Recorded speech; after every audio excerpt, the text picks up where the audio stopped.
This is my first time speaking, and I'm very honored to be involved in this. Their invitation to be a presenter is just above and beyond anything that I would ever even consider doing, because I am an abductee, and it's been really difficult to come to terms with going public, which I've done only in the past year and a half with this. It was time. But Debbie and Audrey's continued passion to provide this conduit for other experiencers through Starborn support is just amazing. I wish I had that my whole life. I never did. I wish I lived here so I could have that, but I don't. I live in California, so there is something to be said about speaking about this publicly, because I myself went to my first event about a month ago for Dr. Roger Lear out in California. And I was not a presenter. I was actually just there for the fundraiser. But I looked around the room, and I could see that I was not the only experiencer there. I was not a presenter. There were presenters who were, like Whitley Strieber. He spoke as well. But when I looked around the room, I could see people sitting out there that have not come forward. I could feel them.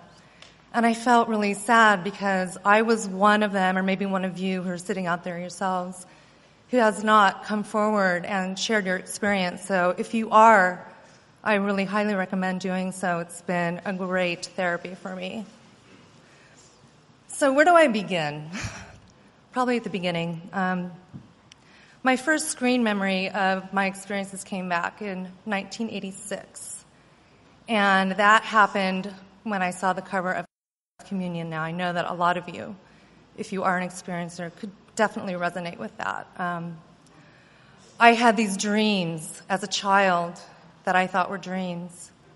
And upon seeing the cover of that book, I realized that I was not dreaming at all. After I read it in about a day and a half, I could not put it down. It was just amazing that his experiences completely mirrored mine. And at that point, I got really scared, even more so, because I realized that they were not dreams. And the trauma from those experiences actually had more of an effect on me, realizing that I was taken against my will. I had been experimented on against my will. It was almost like being a victim of, a human abduction, or a victim of child abuse, where you do suffer great amounts of PTSD that you get no help for. Because who do you tell? Who do you say, I had these abductions and I need help? Who do you turn to? You're a clergyman, a doctor, psychiatrist, your parents. I could not do any. So I just basically kept it to myself until about, like I said, a year and a half ago, when I started getting really angry. Some events in my life brought me to a point where I got really angry about everything bad that had ever happened to me. And then I thought, I'm really mad about that too, that I was taken against my will. So I started writing a blog.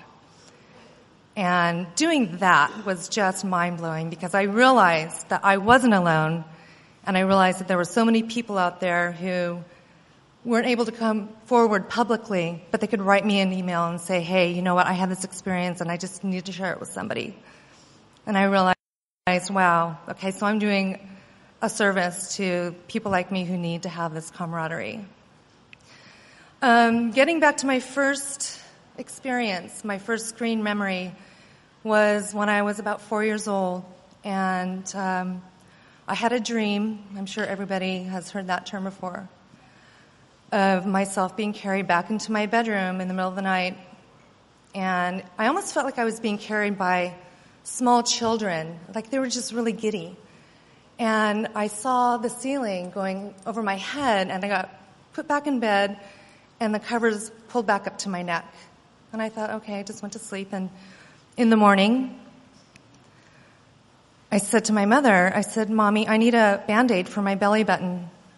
And she said, well, what do you need a Band-Aid for? And I said, well, they told me that if I didn't put a Band-Aid on my belly button, that it would get infected. And she looked Looked at me and says, "Oh, honey, you just had a really strange dream." I said, "No, Mommy, I need a Band-Aid."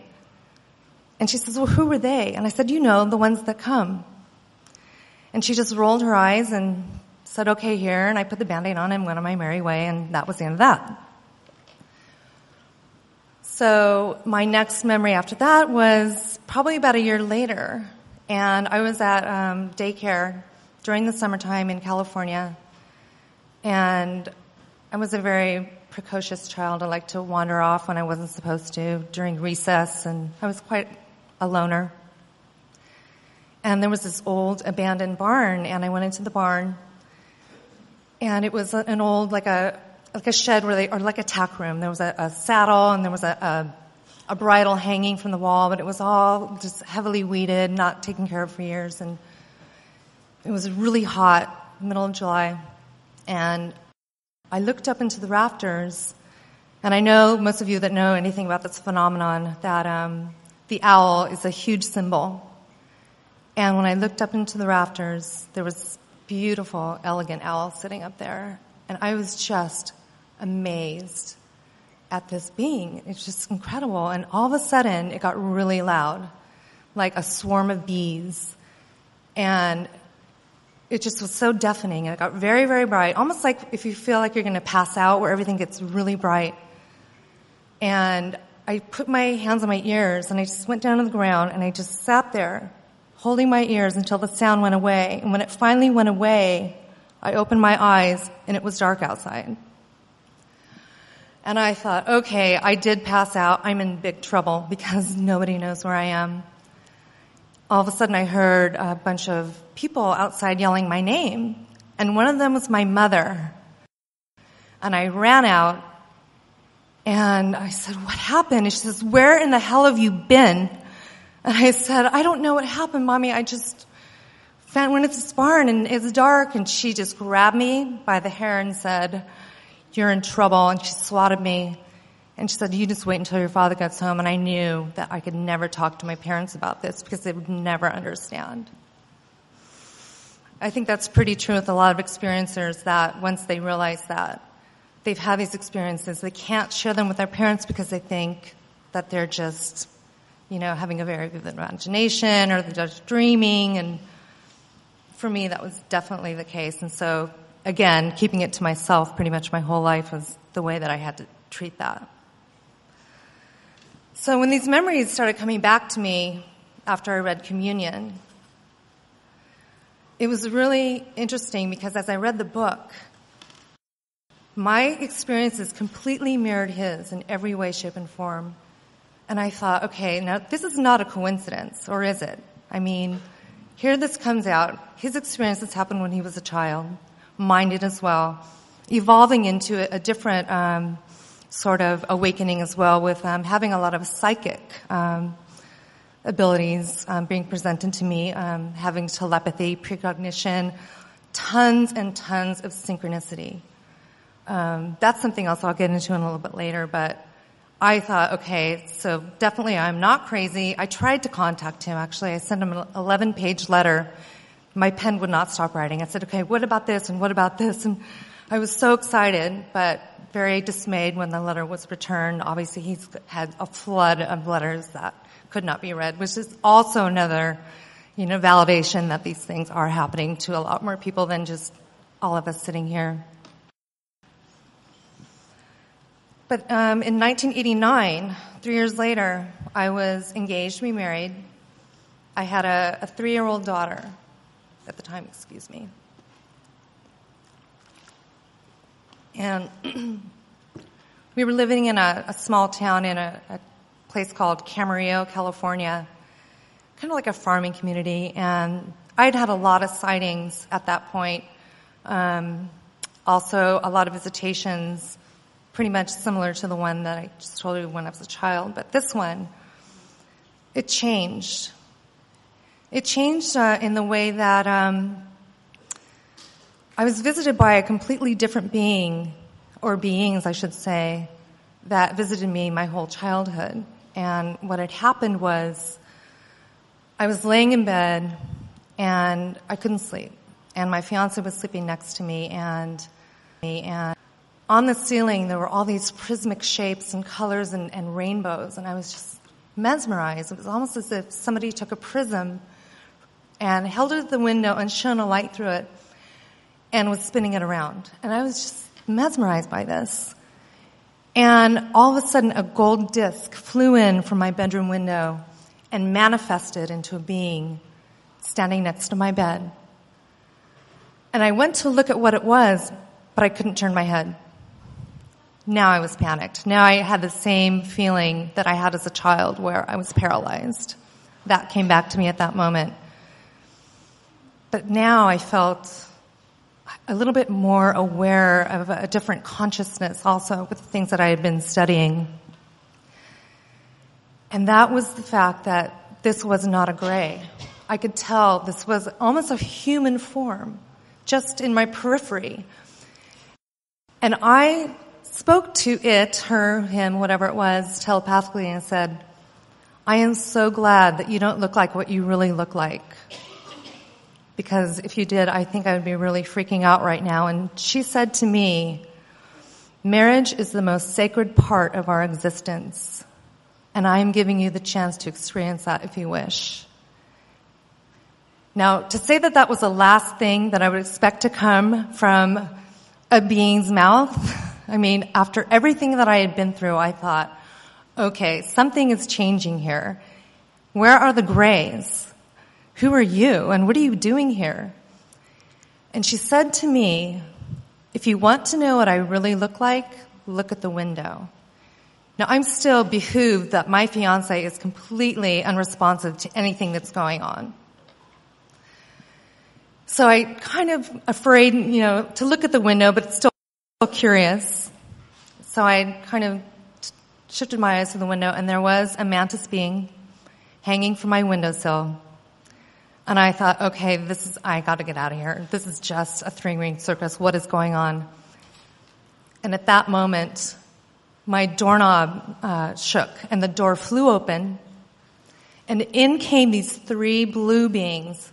And I thought, okay, who are all these people? What's going on here? The woman shot through the wall. They came in, stood at the end of my bed, and they looked like little blue Smurfs. I mean, literally, I almost had to laugh.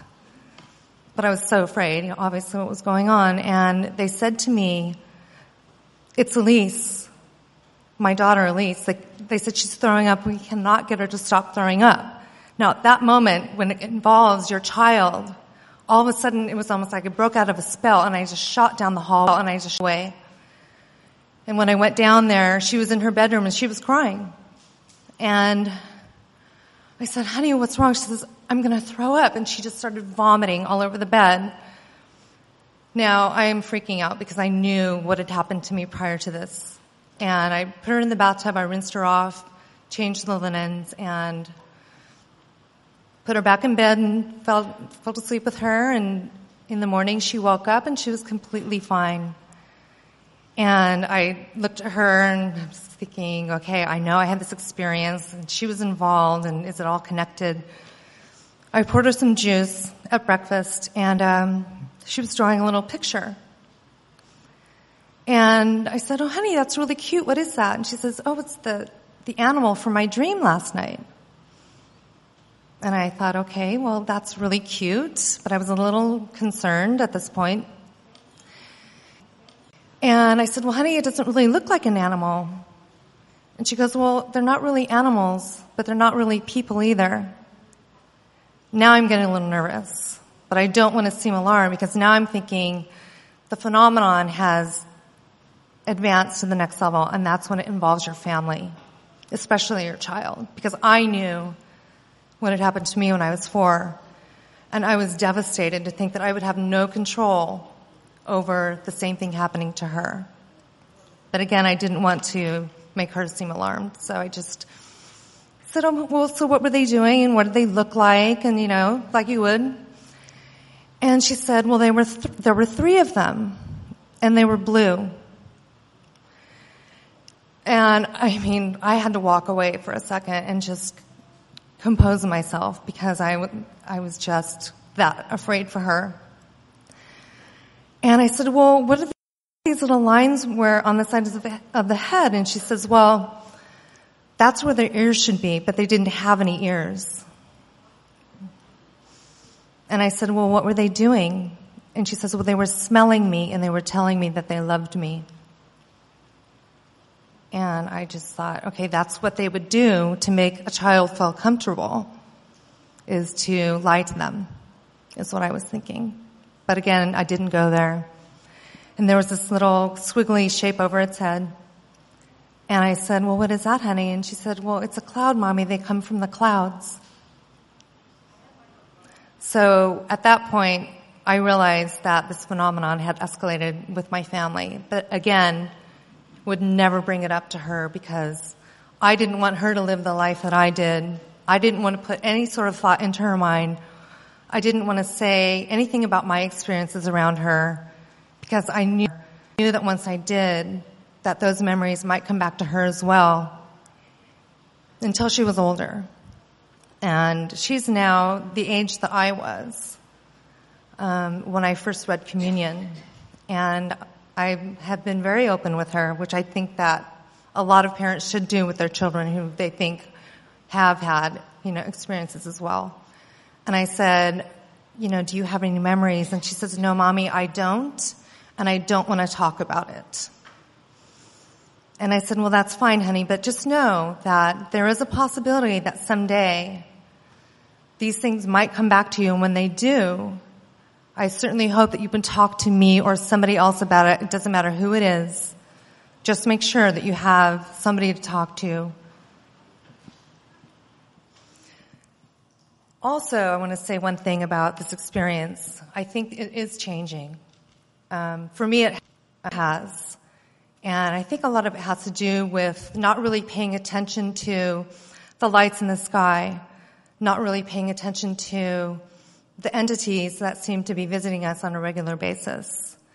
That also, I think, is changing for a lot of experiencers like myself. But I think that we really need to pay attention to all the other things that are attached to the phenomenon, like I said before, which is a lot of synchronicities, precognition, psychic awareness, being able to read people, really listening to meditation.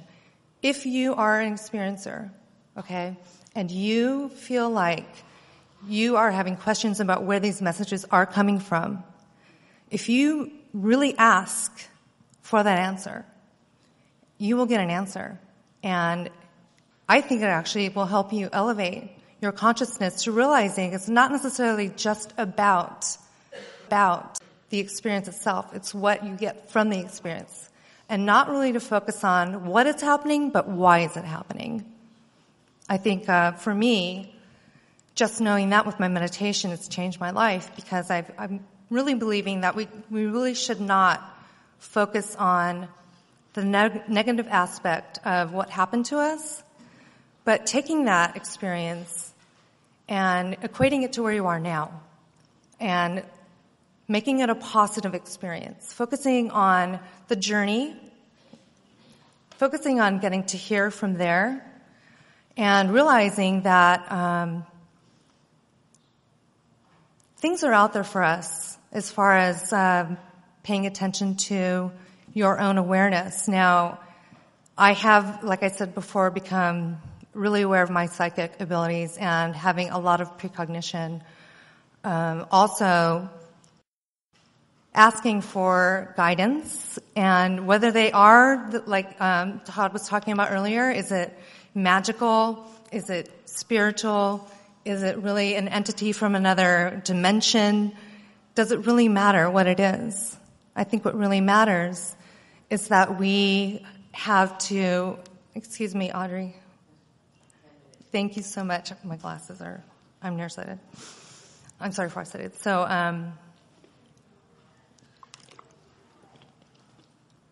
I had a dream. Why I'm saying this is for a really interesting reason. I had a dream last June that I appeared at the site of a tour bus crash. And it was the most amazing experience. It was something that was so real to me. I showed up and there were 5 other people standing on either side of me. And we all looked at each other like, what are we doing here? And we just looked straight ahead, and there was a bus on its side, and we just ran into the bus. We didn't go like through the door or the window. We just went right through the bus. And when we went in there, it was like women and children. They were like screaming, and they were hanging from their seatbelts. And I was just drawn to this one woman, and she looked at me. And she spoke to me telepathically. She said, "Help my baby." And I'm looking for the baby, and the baby is underneath the seat. So I find her, she's screaming, she's got a cut on her cheek, and then I reach up and I unleash the seatbelt, or unlatch the seatbelt from the mother. And after I did that and made sure she was okay, and I looked around the room, or the bus, and I saw that every single person that was standing next to me was doing the same exact thing that I was. We were each attending to one person there, like we had a job to do. And once I looked around and I realized that everybody was fine, I was back in my bed. And I woke up in the morning, and I thought, wow, that was so real. And I told my ex-husband, I said, I just had the most amazing, real dream. And I told him all the details, and I couldn't shake it. It was too real for me. And so about a day later, I thought, you know what, I'm just going to Google, like, tour bus crash and see what comes up, June 6, 2011, like, how random is that? One thing that I have to say, which is interesting, is that when she spoke to me in a different language, but I still understood what she was saying. So that was really a weird concept. I'm thinking, well, I know it wasn't in the States. So I looked up Europe. So I went down 3 pages. I found this one thumbnail, and it was a bus, and it was on its side. And I thought, no. So I clicked on it, and I read the article. It happened during the day when I was dreaming at that very moment in Bulgaria. And it was a bus of women and their children on their way to a summer camp. And it had just like toppled over on the side of the road. And there was one fatality. And I thought, wait a minute. I made sure that everyone was fine. Nobody was dead. And then when I looked again, the person who died had been ejected from the bus, and that's why I didn't see that person. Now, I've been doing a lot of radio interviews, and somebody was doing an interview about guardian angels. And I thought to myself, wow, what if that has something to do with this experience? What if we are the guardian angels? What if we're the ones who are actually going and helping people around the world when we're sleeping? And that's exactly what she said to me. She said, when we sleep, we do work. And I think that we should really pay attention to that, because we all have the ability to go there. Okay, my next point here is, okay. So another thing I thought was really not strange, but kind of a validation is Whitley Strieber came out with a book a few years ago called The Key. I don't know if anyone's read it, but I highly recommend it. It's amazing. I was baffled because his experiences before had mirrored mine. Reading this in The Key, he talks about a different being coming to him.